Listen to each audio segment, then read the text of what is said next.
Assalamualaikum warahmatullahi wabarakatuh. Kami dari bidang jalan Dinas Perhubungan Kabupaten Bandung Barat. Dari tadi pagi kita sudah ada di sini dan kita sudah melihat beberapa potensi penyebab terjadinya longsoran pada Gampung Betulang ini. Salah satu penyebabnya itu kalau yang kita lihat adanya aliran air yang tidak pada tempatnya yang mengalir dari gunung ke pinggiran ruas jalan di Gampung Betulang ini. Pada saat-saat tertentu, tatkala terjadi hujan besar, aliran air ini tidak mengalir pada tempatnya, tapi langsung crossing ke badan jalan hingga kena ke permukiman masyarakat. Itu salah satu indikasi penyebab terjadinya longsoran pada beberapa rumah di Gampung Betulang ini. Lalu sikap apa yang diambil? Untuk antisipasi kejadian itu, Dinas PUPR langsung mengerahkan 1 unit alat berat jenis ekskavator yang otomatis untuk air itu tidak lagi mengarah ke pemukiman, tapi bisa mengarah ke saluran yang sudah ada di sekitar kawasan ini. Salah satu tadi pagi setelah kita melakukan perbincangan sudah terjadi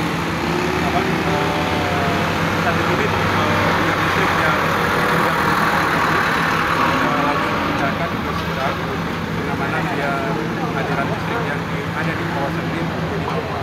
Setelah itu selesai, kita langsung membentuk saluran dengan menggunakan alat berat yang ada di belakang kita ini. Kita targetkan 1 atau 2 jam lebih saluran ini terbentuk sehingga potensi air mengarah ke pemukiman yang makin menyebabkan longsoran bisa berkurang. Kalau 8 atau 9 rumah ini direncanakan akan direlokasi atau seperti apa, Pak? Kalau kita lihat ke 9 rumah ini kan berubah.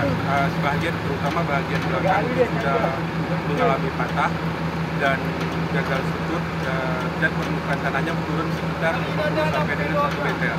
Untuk mempertahankan tinggal di situ mungkin agak sedikit yang sangat beresiko. Ini salah satu wacana yang akan kita ambil, mungkin kita akan melakukan relokasi 9 unit rumah, 9 unit kakak yang ada di sini untuk kita cari atau kita tempatkan ke lokasi yang lebih aman. Selain itu juga apakah akan dilakukan tanggul atau pasak bumi daerah untuk menghindari jalan agar tidak ini? Ya, selain pembentukan saluran, wacana kita juga kita targetkan besok kita sudah mulai melakukan pemancangan. Ada 3 titik grade atau pengarah arus yang akan kita bentuk. Hari ini kita fokus mobilisasi material batang kelapa, tadi sudah ada di lapangan. Kita targetkan setelah saluran terbentuk, besok pagi kita melakukan pemancangan batang kelapa membentuk pengelang arus di belakang daerah yang terimbas longsor. Kalau untuk jalan lintas, Pak, ada kerusakan, Bang? Untuk jalan lintas sampai saat ini tidak, hanya beberapa titik yang mengalami penurunan, tetapi untuk penggunaan secara fungsional tidak terkendala atau masih bisa dimanfaatkan.